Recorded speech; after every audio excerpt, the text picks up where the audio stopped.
L'histoire commence avec un jeune homme nommé Goku qui s'entraîne à l'équilibre avec son grand-père. Ils se tenaient ensemble sur une corde et son grand-père demanda à Goku de lutter avec lui, expliquant que celui qui tomberait au sol en premier serait le perdant. Un combat acharné s'engagea entre les deux, avec des sauts en l'air et des équilibres sur la corde, tous deux dotés d'une grande force. Goku tente de vaincre grand-père, mais ce dernier libère une puissante énergie en direction de Goku, le faisant tomber au sol. Grand-père commença à enseigner à Goku les arts martiaux et l'utilisation judicieuse de l'énergie interne, au lieu de s'appuyer uniquement sur la force physique. Il lui apprend à utiliser son énergie pour vaincre ses adversaires, mais Goku est confronté à un gros problème avec ses camarades de classe, qui ne cessent de l'intimider. Il demanda à son grand-père la permission d'utiliser son pouvoir pour leur donner une leçon, mais son grand-père refusa catégoriquement, connaissant le danger du pouvoir de Goku et sachant qu'il ne lui avait pas appris à se battre simplement pour frapper des gens ordinaires, mais dans un but précis qui serait révélé plus tard. Goku, frustré, quitta son grand-père, qui l'arrêta cependant et lui offrit un cadeau pour son anniversaire. Goku ouvrit le cadeau et trouva une boule enflammée contenant 4 étoiles. Grand-père lui dit qu'il n'y a que 7 boules dans le monde, et que celle-ci était l'une d'entre elles, et que celui qui pourrait rassembler les 7 boules obtiendrait un grand pouvoir. Grand-père demande à Goku de garder la boule en lieu sûr afin de ne pas la perdre. Au même moment, Piccolo s'était libéré de la lampe et était parti à la recherche des 7 boules du dragon. Il se rendit d'abord dans un petit village au milieu du désert, où il apprit qu'il y avait une des 7 orbes. Il envoya son assistant chercher la sphère, qui était en possession d'une simple femme vivant avec sa fille. La femme essaya de protéger sa fille et de lui donner la boule, mais Piccolo apparut et ordonna à son assistant de la tuer. Au même moment, à l'école, le professeur expliquait le phénomène de l'éclipse, qui se produirait dans 15 jours, mais Goku n'était pas concentré en classe car il s'était entiché de sa camarade Chi-Chi. Plus tard, Goku a essayé d'aider Chi-Chi à ouvrir son casier en utilisant son pouvoir intérieur, mais il a accidentellement ouvert tous les casiers de l'école, surprenant tout le monde. Chi-Chi savait qu'il possédait une force surhumaine et l'admirait. Il s'est avéré qu'elle s'entraînait également à utiliser son pouvoir intérieur, mais qu'elle n'avait pas atteint son niveau. Elle l'invita à une fête chez elle et Goku accepta immédiatement. Goku arriva à la fête et y rencontra les amis de Fuller qui se tenaient à l'entrée. Ils commencèrent à le narguer et à l'empêcher d'entrer, mais Goku ne céda pas cette fois et refusa d'obéir. Les garçons essayèrent de le frapper, mais Goku esquiva habilement leurs coups, au point que leurs poings finirent par se frapper l'un l'autre. Il continua à le faire jusqu'à ce qu'ils tombent tous au sol. Fuller est sorti pour voir ce qui s'était passé et au lieu d'affronter Goku, ce dernier a profité de la situation pour monter dans la voiture de Fuller.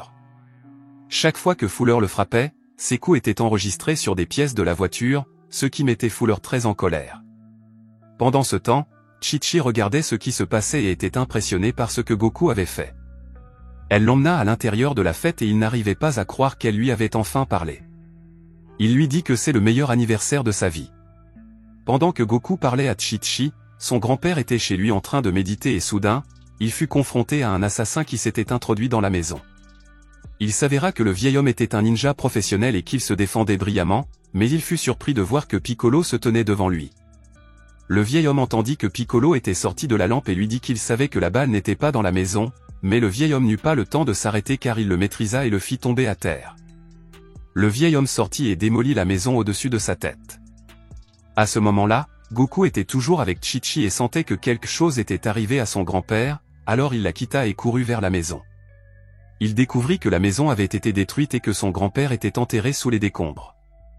Avant de mourir, il lui transmit un message lui disant qu'il devait chercher Maître Rashi et qu'il devait collecter les 7 orbes le plus tôt possible, avant que l'éclipse ne se produise. Goku était très triste de la perte de son grand-père et alla l'enterrer le lendemain, se préparant à quitter la maison. Il entendit quelque chose d'étrange dans la maison et découvrit qu'il y avait une fille dans la maison avec un pistolet pointé sur lui.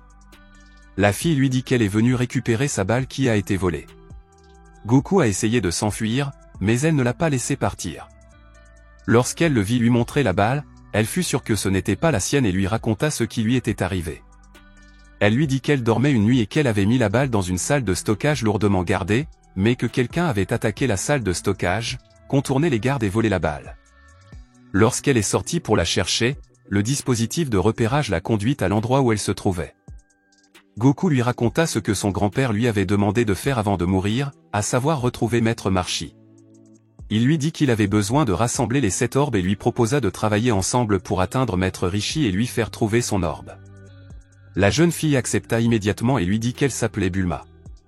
Elle sortit alors de son sac un objet qui se transforma en moto, ce qui étonna Goku qui n'avait jamais vu de tels outils. Ils continuèrent leur route ensemble jusqu'à ce qu'ils atteignent la ville. Goku commença à sentir que Piccolo était près d'eux, alors Bulma sortit le dispositif de repérage et lui montra qu'il y avait une balle à proximité. Ils coururent rapidement vers l'endroit où se trouvait une maison. Ils entrèrent prudemment dans la maison, tandis que le propriétaire dormait à l'intérieur. Cependant, Goku fait tomber quelque chose de l'armoire, produisant un grand bruit qui réveille le propriétaire de la maison, qui se précipite sur Goku pour le frapper. Il lui demande des nouvelles de son grand-père et cet homme est Maître Rousset, que Goku recherchait. C'est lui qui avait précédemment formé son grand-père à l'énergie intérieure. Bulma est heureuse car il a rencontré quelqu'un du passé, jusqu'à ce que Goku lui dise que son grand-père est mort et commence à lui raconter tout ce qu'il lui avait dit avant de mourir. Il commence à chercher la balle dans la maison, mais Rishi n'arrive pas à se souvenir de l'endroit où elle se trouve. Si Goku n'avait pas senti la balle, il n'aurait pas pu la trouver, mais à chaque fois que Goku regardait la balle et la voyait, il semblait se souvenir de quelque chose de vieux et ne pouvait pas la regarder longtemps. La balle lui échappe donc et il semble y avoir un secret derrière ses souvenirs. Marchi lui prend alors la balle et lui dit qu'ils doivent se dépêcher, car l'éclipse n'est plus qu'à 7 jours. Au même moment, Piccolo cherche les boules sur le sol des Han Ouest, jusqu'à ce qu'il en trouve une au milieu de la mer, la trempe dans l'eau et descende la récupérer. Ensuite, Goku et les autres se préparèrent à aller à la montagne sacrée où Marchi s'entraînait, et cette montagne était la montagne du dragon où Goku avait l'intention d'aller après avoir récupéré la Dragon Ball. Mais il demanda à Goku de porter beaucoup de choses et courut à leur côté pendant qu'ils conduisaient la moto et finirent par atteindre la montagne. À partir de ce moment-là, ils commencèrent à s'entraîner ensemble tous les jours et à collecter les boules, jusqu'à ce qu'ils tombent dans une grande fosse d'où ils ne pouvaient plus sortir. Un jeune homme nommé Yansha les aida et leur proposa son aide, mais en échange, il lui demanda de prendre la voiture de Bulma, ce qu'il refusa. Il passe donc toute la journée dans la fosse. Soudain, Yansha apparaît alors qu'il est toujours assis au-dessus de la fosse à écouter l'histoire, mais le dispositif de repérage de Bulma détecte un signal provenant d'une sphère près d'eux. Roshi saute pour les sortir de la fosse et demande à Bulma pourquoi elle a attendu tout ce temps alors qu'elle aurait pu sortir dès le départ. Yansha, voyant la force de Roshi, lui demande de le renseigner et de rejoindre leur équipe, et les aide également à atteindre les boules. Alors qu'ils sont au sol, ils découvrent une grande fosse. Au même moment, Piccolo était arrivé au même endroit et savait qu'il cherchait les boules, il a donc convoqué son armée pour combattre Goku et ses amis. Le volcan où se trouvait la balle apparut alors et des monstres sortirent des parois du volcan pour poursuivre Goku et ses amis. Goku utilise son esprit et contourne les corps des monstres pour atteindre la balle. Il prend alors la balle et se rend dans un village. Pendant ce temps, il s'avère que l'assistant de Piccolo les espionnait et connaissait leur destination. Après cela, Roshi se rend au temple où il s'entraînait, où son maître lui demande de l'aide et lui accorde le pouvoir Moba, un très grand pouvoir qui permet de contrôler l'énergie interne et de l'utiliser au service de son propriétaire. Dans un autre lieu, Chi-Chi combattait l'assistante de Piccolo, mais elle ne savait pas quelle était son assistante. Cependant, il semblait que Chi-Chi était beaucoup plus forte qu'elle, mais l'assistant de Piccolo n'était pas là pour vaincre Chi-Chi, mais plutôt pour prendre une goutte de son sang. Alors que Goku s'entraînait, Chi-Chi entra et il était clair qu'elle l'aimait beaucoup. Elle lui donna des conseils et un secret de force qui lui permettait d'allumer des bougies sans feu. À partir de ce moment, ils commencèrent à se rapprocher jusqu'à devenir très proches. À ce moment-là, Bulma est en train de dormir, mais elle se réveille brusquement parce qu'elle a entendu un bruit venant de la chambre de Goku. Lorsqu'elle sort, elle trouve Chi-Chi, mais Bulma ne lui dit rien et s'excuse. Elle remarque alors que Yansha est là aussi et ils se retrouvent tous ensemble, mais Chi-Chi se sent gêné et s'enfuit. Peu après, Goku apparaît à l'extérieur et Bulma découvre, grâce au traceur, que Chi-Chi a volé la balle. Il se précipite sur elle, mais elle les contrecarre et met le feu au couloir. La plus grande surprise est que Chi-Chi n'est pas une, mais deux, l'une est la vraie Chi-Chi et l'autre est l'assistante de Piccolo qui a utilisé le sang prélevé sur Chi-Chi dans l'arène pour se transformer en Chi-Chi. Finalement, l'une des deux tombe au sol et demande de l'aide à Goku. Goku pense qu'il s'agit de la vraie Chi-Chi et attaque l'autre. Alors que l'assistante tente d'expliquer la situation, la vraie Chi-Chi découvre que l'assistante tient une arme et tire sur les deux. Goku tombe au sol, inconscient, tandis que l'assistant s'échappe et reprend sa forme normale. Roshi arrive à ce moment-là et tente d'aider Goku. Pendant ce temps, Bulma annonce à tout le monde qu'ils ont atteint les 7 boules de dragon et Roshi réalise qu'ils doivent se rendre au temple du dragon, car Piccolo s'y rendra pour invoquer le Saint-Esprit. Tout le monde se dirige rapidement vers le temple. Au même moment, Piccolo continue de chanter le sort de l'esprit du dragon et avant que le dragon n'apparaisse, l'équipe de Goku arrive et Roshi commence à attaquer Piccolo pour le contrecarrer.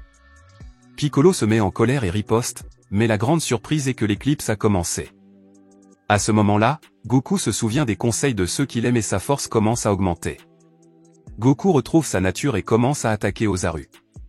Au cours de la bataille, Goku vainc Ozaru et le tue, mettant fin à son mal pour toujours.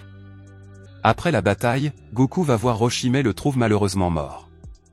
Goku décide d'utiliser son vœu unique et demande au dragon de ramener Roshi à la vie. L'esprit de Roshi revient et tout le monde se sent heureux. À la fin de la mission, Goku retourne au temple où il retrouve Chi-Chi, qui est maintenant guéri, et lui demande d'assister à une réunion de célébration pour fêter son retour.